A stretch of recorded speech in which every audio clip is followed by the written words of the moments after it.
Good football teams are not born, they are made.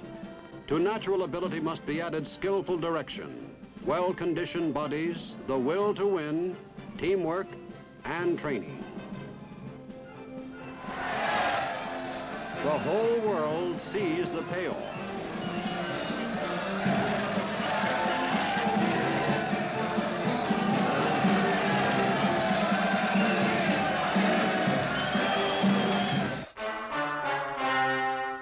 War also is a contest. It demands the same qualities of preparation, but it is not a game. If a football team loses, everyone can sit back and say, wait till next year. Today in war, if you lose, next year may never come. But war has changed, is constantly changing.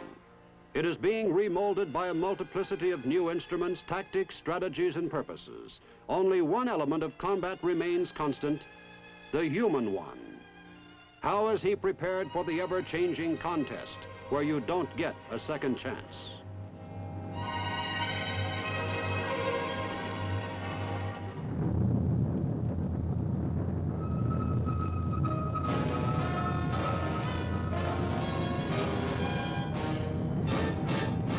The United States Army presents The Big Picture, an official report produced for the armed forces and the American people.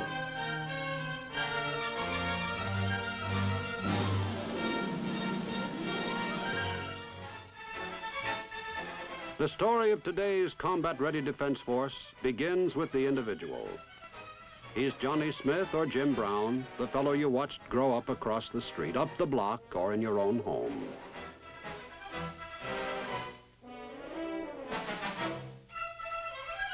Clothes may make the man, but it takes more than a uniform to make a recruit into a soldier.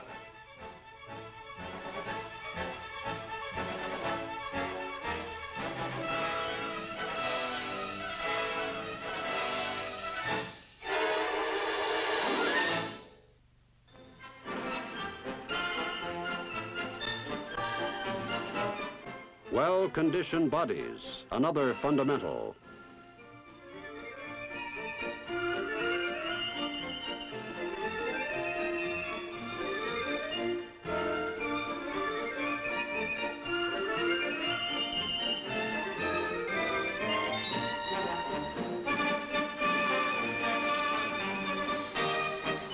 Now he is ready to learn how to handle some of the soldier's basic implements.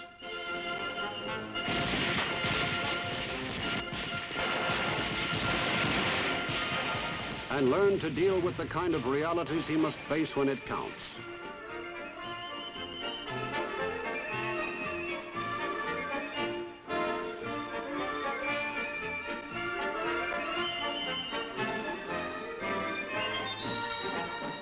The needs of his spirit are nourished, his moral responsibilities defined, the traditions and disciplines of the Army instilled. Now, a soldier, he must become a specialist, from mortars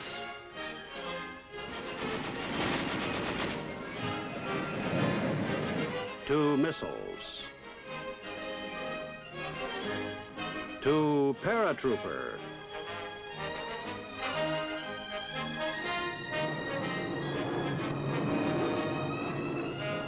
In addition to being a soldier specialist, he is also a member of a unit. The member, he finds, of a great many units. The smallest is a squad. Squad men are taught to respond to varying combat situations through field training exercises. Also, men learn about combat in classes.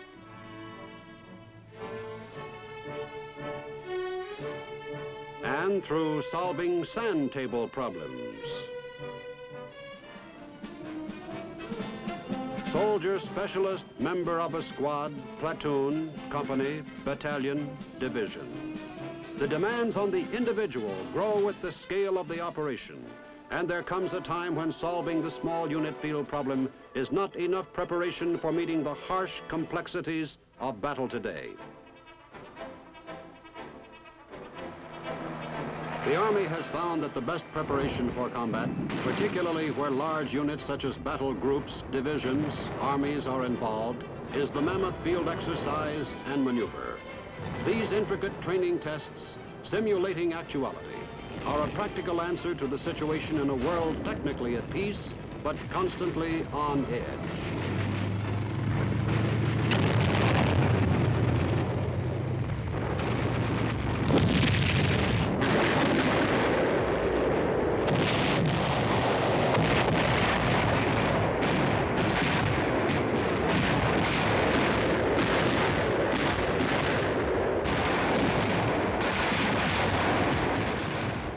Such maneuvers are something new in United States military history, and they are one manifestation of a new sense of responsibility on the part of the American people.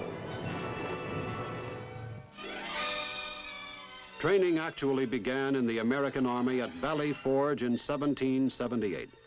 German Baron von Steuben introduced drill, discipline, close working among officers, non-coms and men. But no sooner were the British expelled than Congress reduced the Army to 55 men, characterizing the flood or famine military policy that carried into the 20th century. For a people occupied with the pursuit of happiness, the Atlantic Ocean was considered a sufficient buffer against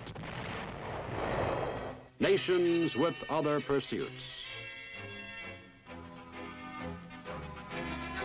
But suddenly the United States was a combatant. With the draft, we got them in. We put up the money. And fortunately, we had enough time to convert men and money into a fighting force.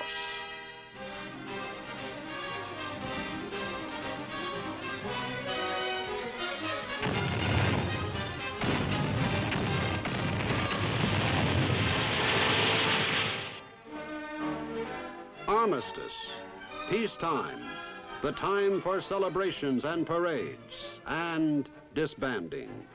But this time, the Defense Act of 1920 provided for the nucleus of a regular army, 280,000 men strong. Wilson went to Versailles with his 14 points to ensure peace. He left that continent with a League of Nations to settle future disputes.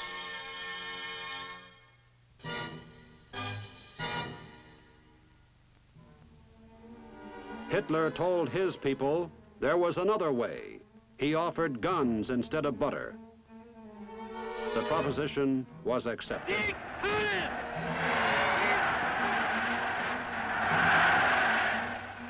And the Wehrmacht sliced like a blade through a continent of butter.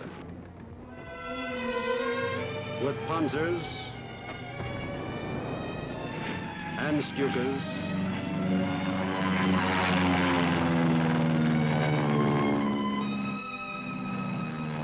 Hitler taught us blitzkrieg.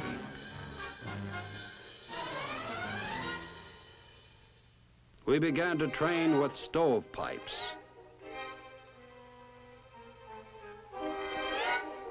And trucks that stood for tanks. We had neither the weapons, the equipment, nor the men to train a fighting force. By the 30s, the Army's strength had dwindled to half that prescribed by Congress in 1920. With enactment of the first peacetime draft in October of 1940, the flow of manpower began.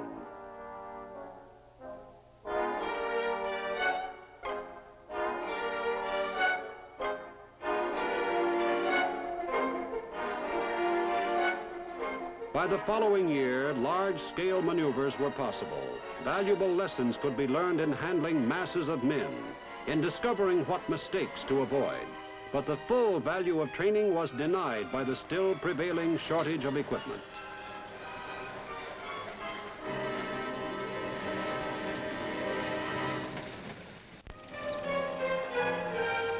Perhaps the biggest lesson we learned was how long it takes for the arsenal of democracy to retool, how long it takes for a citizen to become soldier. Peacetime ran out one Sunday morning.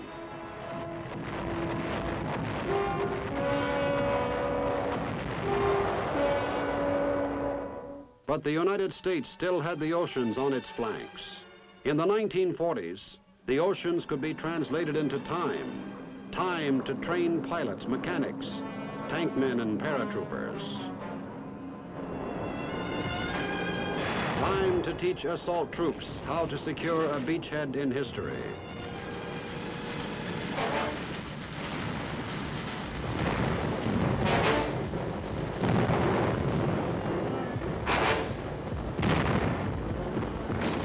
Well-trained, well-equipped, well-prepared American troops perform notably in the battle theaters.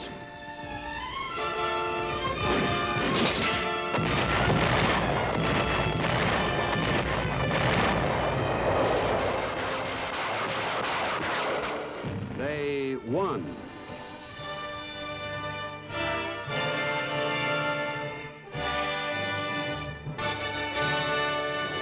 World War II taught that modern war must be fought everywhere and anywhere, in the jungle, in the desert,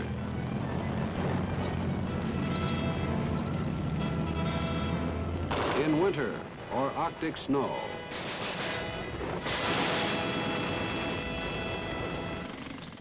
The post-war truculence and appetite of communism taught that we must always be ready for instant, fully committed action.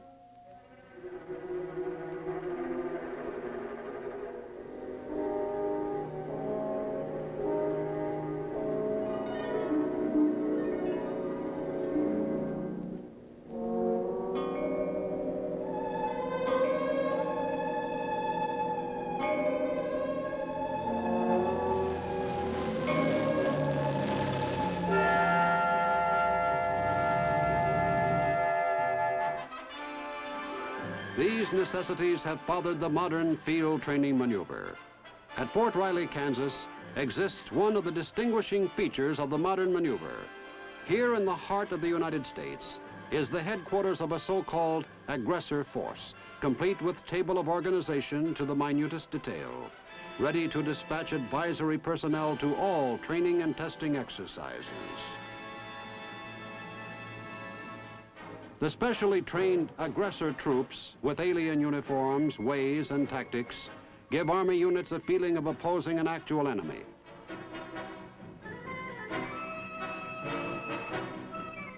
Dummy weapons are used to heighten the battlefield realism.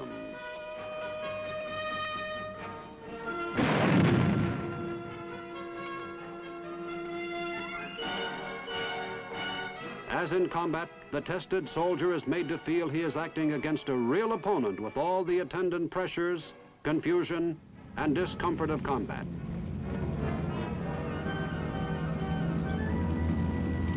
A second major characteristic of the modern maneuver is maximum control.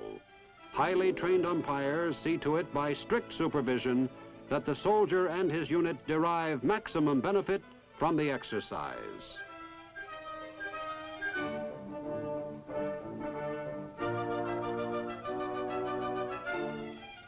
Contrary to the journalistic cliche, these exercises are not war games, not a contest between two sides left on their own to slug it out. It is the umpire's job to see that the participants obey the requisites of an actual situation.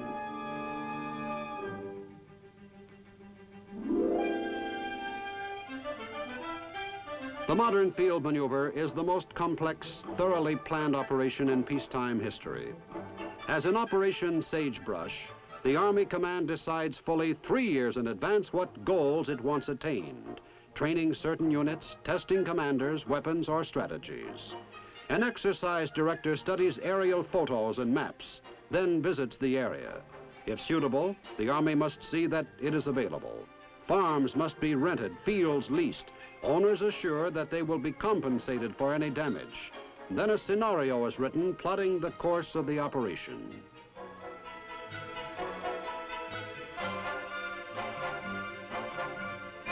The scenario is buttressed by supporting plans. The outline plan provides how troops will be brought from all parts of the country.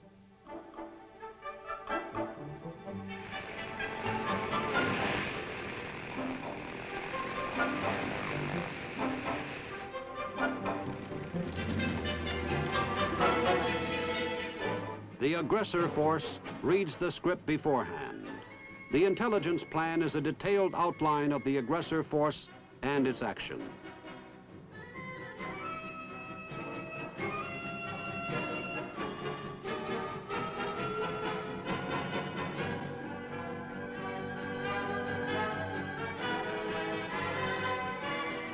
The control plan elaborates the role of the umpires. Operation Sagebrush, with 140,000 Army and Air Force personnel, was the largest maneuver since World War II. It kicked off in the autumn of 1955, with aggressor airborne troops penetrating deep into south-central United States. It was to be a significant test of weapons, concepts, and men.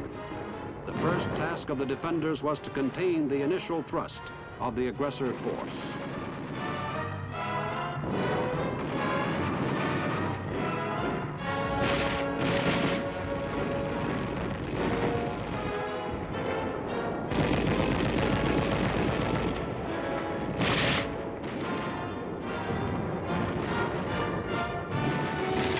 Then, in the second phase, reinforced defending units began to counterattack.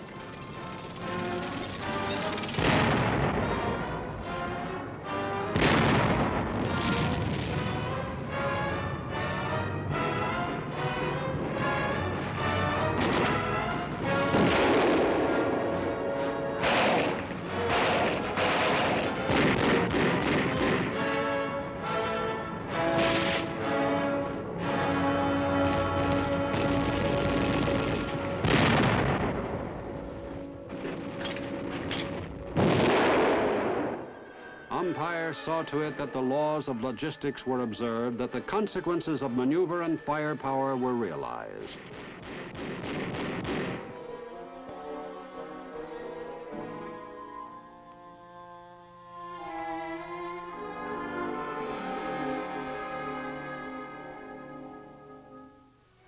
The superiority of the defenders eventually prevailed, as it should have. From Sagebrush, the Army learned that it needed better reconnaissance, communications, and mobility to cope with growing firepower. In Operation Portrex, the problem was that a hypothetical enemy had captured a small Puerto Rican island to jump off for the U.S. mainland. The job of the defenders, catch them on the first bounce. It was a formidable test of the coordination of Army, Navy, and Air Force.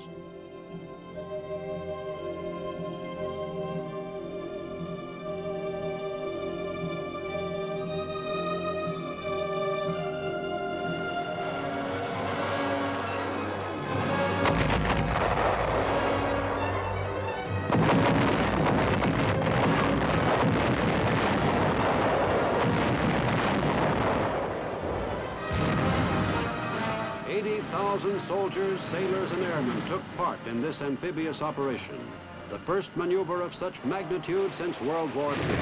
The time was 1950, 3 months before the Communists crossed the 38th parallel into South Korea.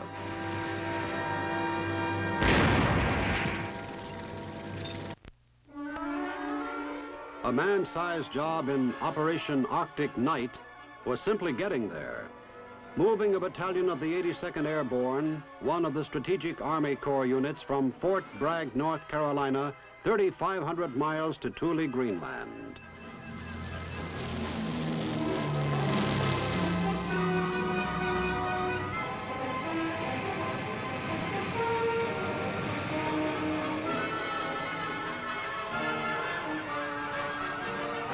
The paratroopers had had considerable preparation before they left, practicing with skis on straw. But there's nothing like the real thing, particularly at 30 below.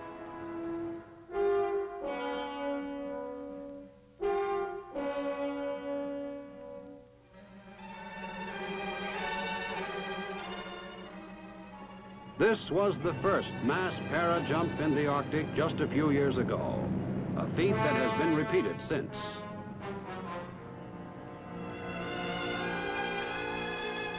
It was an extreme demonstration of the flexibility and mobility of the Army's Strategic Reserve. On the other hand, the Army conducts jungle warfare maneuvers in Panama.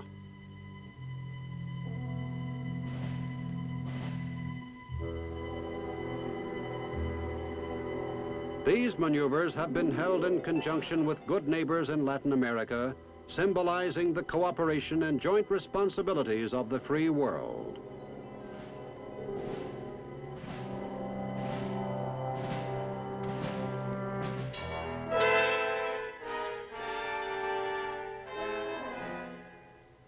Coordination has been carried to the nth degree in NATO.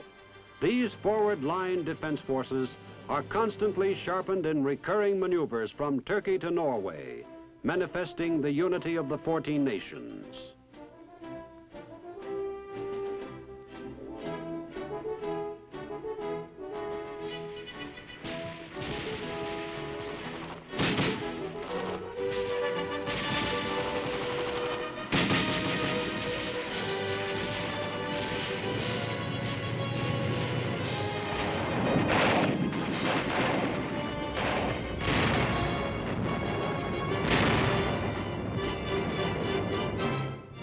SEATO is the Southeast Asian counterpart of the Atlantic Alliance.